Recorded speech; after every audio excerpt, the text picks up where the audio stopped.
Part 5, Section 1, Chapter 19 of Short History of the Christian Church by John Fletcher Hurst. This recording is in the public domain. Chapter 19. The Episcopal Defection in Connecticut. Love of philosophy did not prevent the kind heart of Bishop George Berkeley from feeling an interest in the needs of the colonies across the sea. He conceived the idea of founding a college in Bermuda, which would educate missionaries for the Indians and ministers for the colonists. He succeeded in extorting from the English government the promise of £20,000 to aid this enterprise, and in September, 1728, he sailed for America. He bought a farm in Rhode Island, and spent some years in quiet study, waiting for the government to fulfill its promise. But he waited in vain.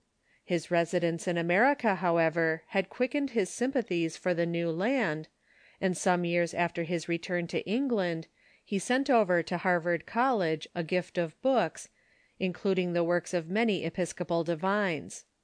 Before this, a library of 1,000 volumes, with a generous sprinkling of Anglican books of divinity, had been given to Yale College.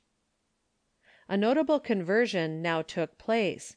As a result of his studies, President Timothy Cutler, of Yale College, became convinced that he must be ordained by a bishop, just as President Duncker, of Harvard, many years before, had taken a leap to Baptist views.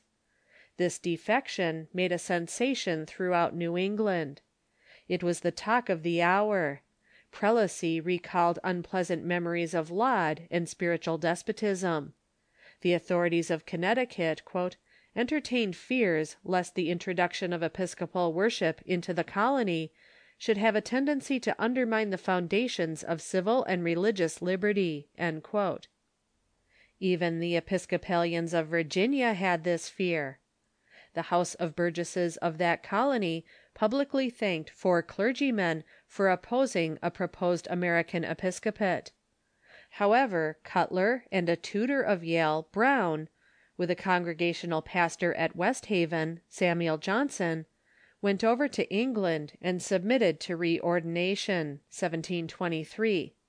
They returned to America to reinforce the missionaries of the Society for the Propagation of the Gospel, already laboring in many of the principal New England towns. The defection of these prominent ministers gave the Church of England a new headway in the northern colonies. In Connecticut especially it entered on a prosperous career.